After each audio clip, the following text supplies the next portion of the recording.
Assalamualaikum warahmatullahi wabarakatuh. Perkenalkan, nama saya Sharon Afin Kadedra.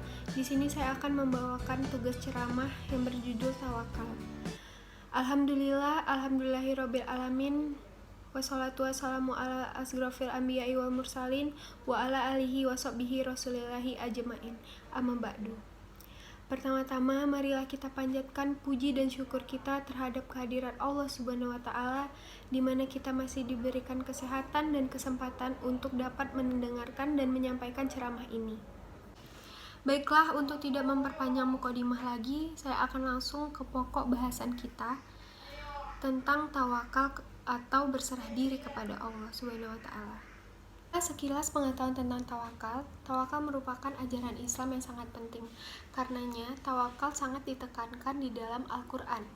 Kata tawakal disebut dalam kitab suci ini tidak kurang lebih dari 30 kali yang tersebar di dalam 19 surah yang berbeda. Saudara semua yang dirahmati oleh Allah Subhanahu wa Ta'ala, banyak yang salah kaprah tentang pengertian tawakal.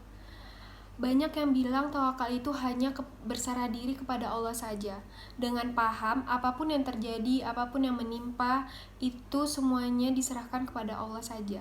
Padahal Rasulullah SAW pernah menyampaikan dalam sebuah hadis dari Anas bin Malik, ketika dia mendapat sebuah unta, dia melepaskan unta tersebut dan menyerahkan nasib si unta kepada Allah Subhanahu wa Ta'ala.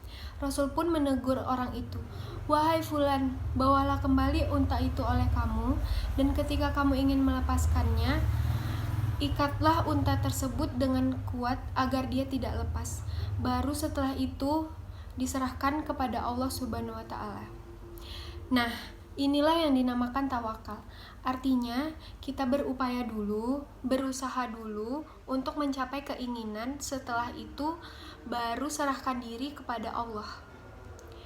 Sejalan dengan firman Allah dalam surat Al-Imran ayat 159 yang artinya, "Apabila kamu telah membulatkan tekadmu, maka bertawakallah kepada Allah." Menurut Imam Ahmad bin Hambali, atau yang lebih dikenal dengan Imam Hambali, tawakal merupakan perbuatan hati. Artinya, tawakal bukan sesuatu yang kita ucapkan secara lisan, bukan pula sesuatu yang kita lakukan secara fisik. Tapi sekali lagi, tawakal itu merupakan perbuatan dari hati kita dan bukan sekedar pengetahuan belaka. Apa saja yang kita lakukan, kita tidak bisa berdiam diri tanpa melakukan suatu ikhtiar lahiriah.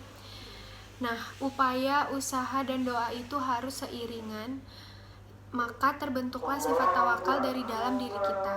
Yang ditunjukkan dengan tidak adanya usaha fisik atau ikhtiar lahiriah, seperti itu tidak bisa disebut tawakal. Tetapi ibarat perang merupakan sikap menyerah sebelum maju dalam medan peperangan. Saudara sekalian, kita telah dihadapkan pada masalah COVID-19. Nah, pemerintah menghimbau kita untuk tetap berada di rumah. Dari pelajaran ini kita bisa mengambil kesimpulan bahwa kata Kiai Besar dari Lembang, "Jangan hinakan dirimu dengan meminta, tetapi muliakan dirimu dengan banyak memberi." Mari kita berupaya bukan hanya saat mendapatkan musibah saja, tetapi untuk seterusnya, jangan kita berserah diri kepada Allah pada saat yang terpuruk. Inilah barangkali la haula wala quwata illa billahil aliyil azim. Tidak ada upaya dan kekuatan kecuali izin Allah Subhanahu wa Ta'ala. Sebut tawakal inilah yang merupakan suatu hal membedakan antara orang yang beriman dengan orang yang tidak beriman. Intinya sudah kita petik dari kesalahan kaprah sebagian orang mengenai tawakal, sampai kita harus bertawakal kepada Allah bukan saat terpuruk saja. Demikianlah ceramah singkat saya. Semoga ilmu yang diberikan bermanfaat. Salah itu datangnya dari saya dan kesempurnaan hanya milik Allah Subhanahu wa Ta'ala. Wabillahi taufiq wal hidayah. Wassalamualaikum warahmatullahi wabarakatuh.